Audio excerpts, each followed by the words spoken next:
out at 10-8 Emergency Vehicles again. It's been a long time, but we're back out with Nate and Pat.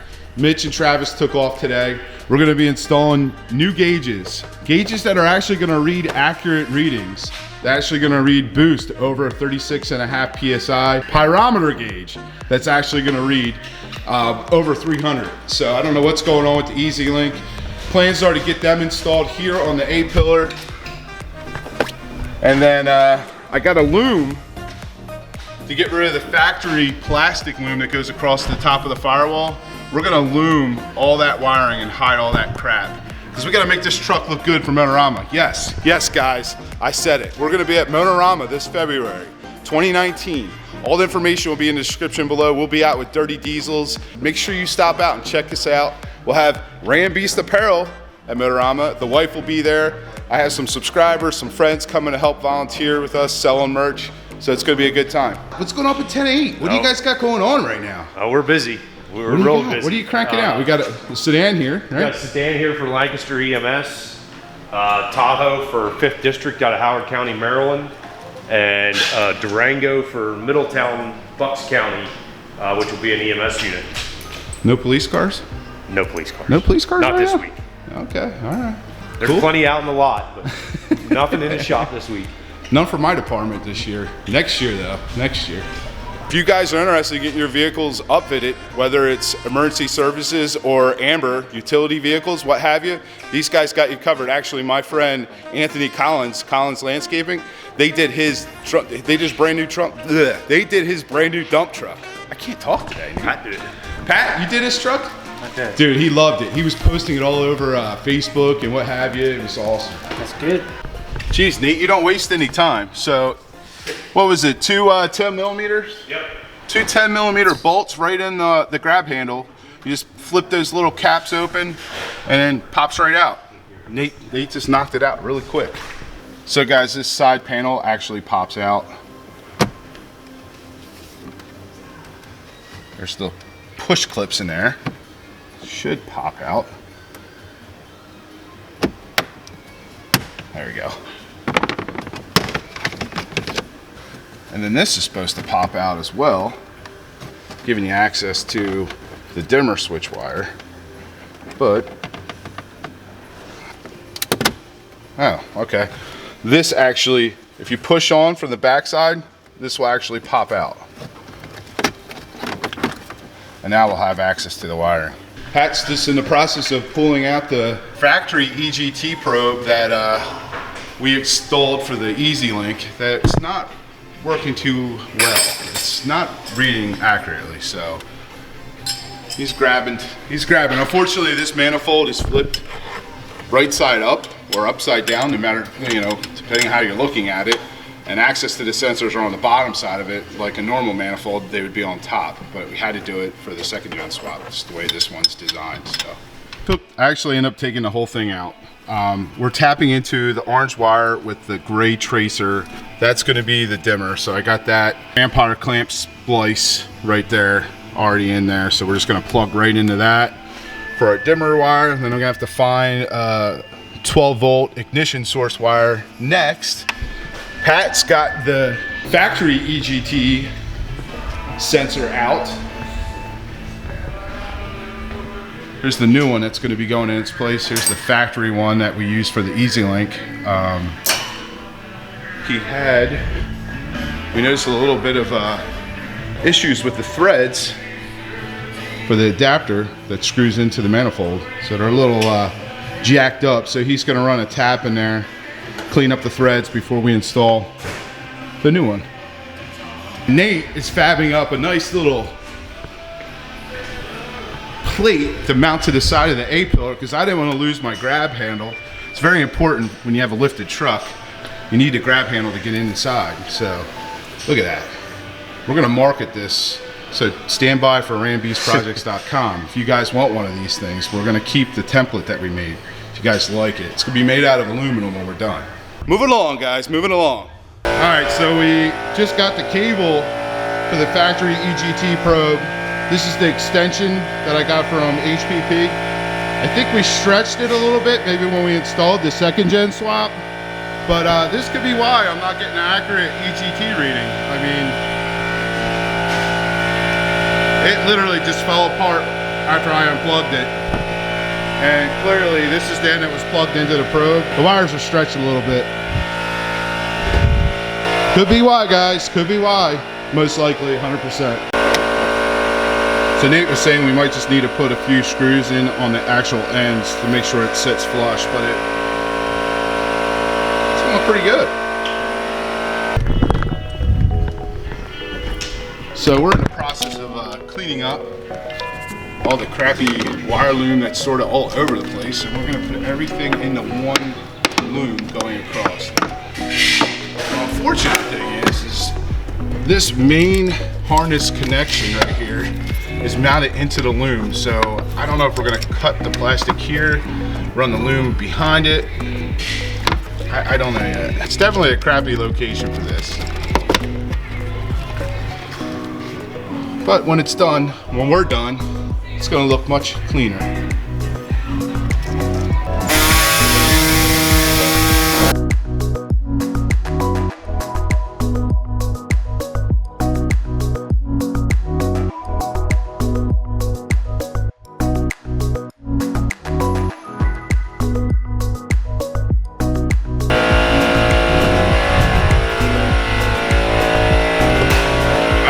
Did it now, boys.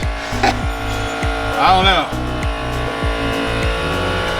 So what we decided to do, we're going to take the rest of the factory loom and just delete it from this point on, and then we're going to put the new loom, make it nice and tight against the side, mount it against the side of the firewall. Then we're going to zip tie this against the factory loom. It's the only other option that we have. So, but it's coming along. It's coming along. A little sketchy cutting that loom, cutting that plastic loom out. A little sketchy, but looks good. It's gonna look even better when we're done. Trust me, trust me. Putting some pods together. When are you gonna do this to your diesel? Someday, when the warranty runs out. Actually gonna put some plastic loom around the factory wiring, just for a little added protection around this turbo. And I actually reran, well, I pulled the data cable for the E.Link auto agent, pulled that back through the firewall because we're gonna put some loom around that as well. And we're gonna reroute that into, I guess, where there's a manual. If you had a manual truck, well, there's a block all plate. This truck's not manual, so we're gonna run all these new wires through that actual block all plate. But moving along, guys, it's looking good. It's a little added protection. It's gonna look much nicer, much cleaner. How's it going? It's going. Oh, okay. We're getting closer. Should we show them yet, or just make them wait? No, make them wait. Okay, all right. So the wire wasn't long enough to make it back inside the cab, so we are adding on some extensions. He's gonna heat shrink that up, make it look nice and good. We're gonna wrap it with some loom. Hopefully we got it right, because we're turning back now, right? Nope. We can always make another plate.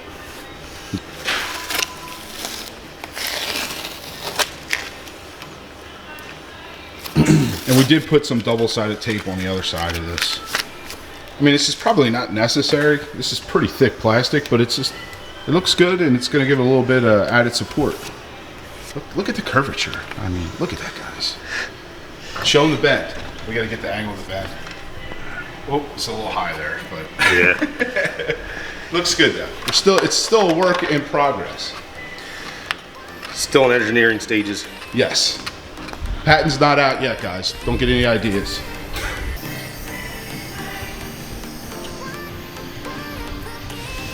There's that massive loom I got. The Velcro. I think it's gonna look good. Probably looks better, even if we didn't use that. But that's gonna tie in all nice. What do you say? I agree. All right, so we decided to tap into the fuse box for the ignition source, because rather than poking around and prodding or running a wire all the way from DC power adapter, rather, this will be an easier way to do it. Fuse 90 and 91 is one's going to be hot and one's going to be ignition, and that's that 20 amp right there. And you just move it over to make it ignition, or you keep it in a spot for hot. And you're just gonna use Add a circuit. add a circuit adapter. And then we're gonna run that through the firewall with the rest of the wires that we're running for these sensors. And the data cable, the EasyLink.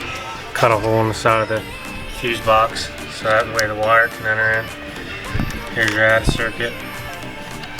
And then we just butt connect it together, loom it. Running the wires to the plug, and then we're gonna crimp them down with the tool that it came with. That nice little tool right there. And then we're gonna daisy chain the power, the dimmer switch, and the ground to the other gauge. We got all the wires pulled through the firewall and ran up towards the A-pillar. So there's the gauges getting ready to go in. We're not doing 3 today, we're only doing 2, but we are gonna be doing a 3rd. It's just gonna be a little bit easier now with everything ran. Shame I don't have the sensor wires for it. We can have ran that today, but at least we know where everything's going. Yep. Pat's got it all. He's just buttoning up some zip ties and everything, but look how much cleaner that is. I was a little nervous about this sitting on top of the turbo blanket, but we put plastic loom inside here just for some added protection. That looks good. Zip tied that main harness plug right there. That's zip tied to the actual loom going across. It's nice. Everything looks cleaner. Crimping in the wires as he's putting it in there. You guys are just going to want to follow the instructions because each gauge is different, but Isspro gauges are pretty much the same, but you're going to have to just follow the wiring diagrams when you're pinning your gauges up. If that makes any sense, right? Did that make any sense? Is that an oxymoron? That makes perfect sense. Okay, all right. So don't follow our wiring like colors because they could be different. This is factory. And he knows his wires. What do you think of that crimping tool? It's pretty Is nice. it high speed? Sure is nicer than the way we've done these before. Some of the ambulances have these connectors on them. You just have to push it in with a flat head screwdriver. It's a pain in the butt. That's sketchy. At least Yeah. you know it's fully seated. Well, that's what we're going for. There we go. Yep. So the boost gauge has been pinned. Outstanding. All right, before we clean everything up and put everything back together, Nate's gonna go over the wiring. For the pyrometer, just need to make sure you get your wire right with the crimp tool that they provide. But we have the ground coming from the gauge. We have a sensor wire, another sensor wire, ground going to chassis ground, and then the dimmer wire, and then an ignition wire. And then the same thing, just different wire colors on the other sensor for the boost pressure. And then how do you have it daisy chained for the ground, power, ignition, and dimmer? So we just used a nylon butt splice and connected everything into a heavier gauge ground wire, ran it to the ground down here in the corner. See that? Focus. There. And then for the ignition wire, we tied everything into a wire, ran it out to an added circuit underneath the hood, which is fuse protected out there. Thank you. Thanks, man. Thank you. Thank you. Fun times. See ya. Enjoy Mexico. Thanks again. Seriously, Nate. Yep, you bet. We are all set up. We got 2 of them in. The prototype mount, we're still working on that. That's a work in progress. We'll have it finished when we install the exhaust back pressure gauge today. It's on its way. So looks good though. I mean, I can see them. I'm happy. The dimmer works. Look at that. Dimmer's working. And the EGT gauge is working. And the boost gauge is working. I'll show you guys in a few seconds. We're gonna have to do a little bit more work on Nate's prototype because I think what we're gonna be doing is gonna shift all the gauges up and use this one that we made as the prototype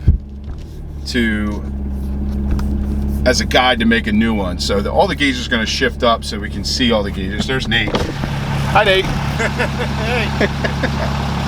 I'm telling them how we're going to use the prototype to shift all the gauges up.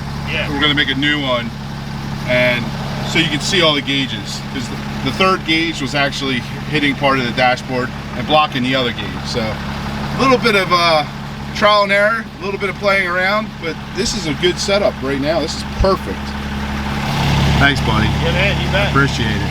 All right, I'm going to attempt to do a pull. It's raining out, just to show you the boost and EGTs.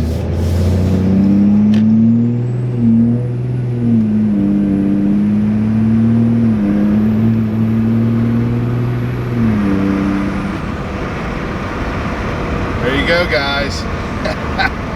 Woo! Finally, got a boost gauge that works and a pyrometer that works. Big thanks to Nate and Pat from 10-8 Emergency Vehicle Services. It was fun. We had a good time doing the install. I'm late, as always, getting home to the wife. As always.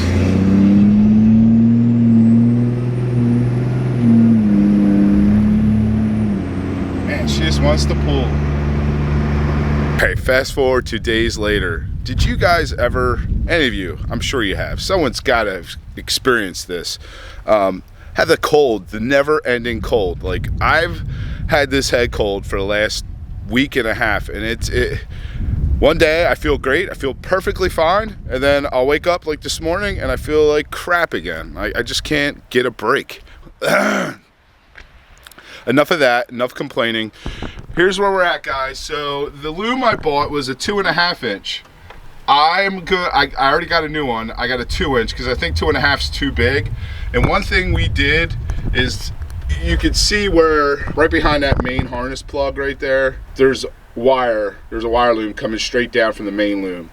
We cut that actual nylon loom that we put in, and you can see where it's sort of fraying and falling apart. So don't cut it. What I'm going to do is, when we install the new one, when we install the exhaust back pressure gauge, we're going to have to rerun another probe from the bottom of that manifold over here up through here. Another thing I'm going to do too is, I'm going to, instead of, you can see the Velcro, I'm going to have this pop out of the Velcro and have these wires sort of hide back here more, and just run the loom back there. So, and then where this goes into the loom through the Velcro, I'm going to zip tie on both sides to keep it intact. So, you know, I think this, it would look better if this extends all the way out past, you know, the coolant tank. So that's what I'm going to do moving forward. So I got a new loom. I'll show that to you guys in a second.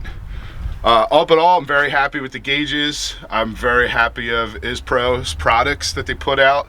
I'm looking forward to finishing the install. So awesome to have a gauge, well, gauges that function, especially a boost gauge that reads over 36.5 psi. So I've definitely had this truck over 50 pounds of boost. So I'm happy with the gauges. I'm happy with the 467. There is some things I'm going to go over in the next video in regards to the 467 and the dyno pulls that we did and why we did it in 5th gear, at least my thought process on it. I'm no dyno expert. It's actually the first time I've ever dynoed any of my vehicles, so we're learning. That's what the channel's about, learning as we go. But enough on that. As I mentioned earlier in the video, we'll be at Motorama, so I'm giving you guys ample time. You always said, let us know where you're going to be at next. Well, that is the next big scheduled show. We will definitely be at Motorama. We'll be selling the Ram Beast merch there. You guys have to stop by, check us out. You may see some people that you've seen in videos of mine. Would love to see you guys. Love for you to come out and meet us at Motorama. We're gonna do a Q&A. So in the comments below, ask me a question. I'm gonna heart it. That's gonna let you know that I saw it, but I'll answer it on video in the next video. I'll say your name and I'll answer your question in the next video. As always, guys, I appreciate the support. I appreciate you watching. I appreciate you checking out the video descriptions. All the information in regards to the videos, always in the video descriptions. And oh yeah, we'll show you the new loom. So here's the new loom. I'll have this in the video description as well. This is the 2 inch. Then I got these for where the factory plastic loom went into the firewall. There's holes, so you can run a zip tie through that. That is like a push button that locks into the hole, and that's how we can hang that. I also drilled See that? I'm always forgetting. I wanted to show you this because this wasn't on video. You can see in there, we drilled some holes on the top half of the cow. We drilled some holes to give it some additional support. So I may put another one here. Actually, I'm definitely gonna put another one here to bring this up higher. So we're gonna drill one more hole there. And it's also recessed in with zip tie clips that go into the firewall. I'm gonna pull those out and put those ones that I got in, because they seem to be a little bit more beefier. They're pretty beefy in comparison to what we have installed there now. So it should keep it nice and taut against the firewall and up, away from hot things, because we don't want hot things touching it. All right, that's enough rambling. I hope you enjoyed this video. If you did, please give it a thumbs up. If you didn't, give it a thumbs up anyway. If you're new to the channel, please tap that subscribe button, tap that notification bell. We appreciate the support, like I said. And well, I love you guys, and hopefully I'm feeling better for the next video. See you in the next upload.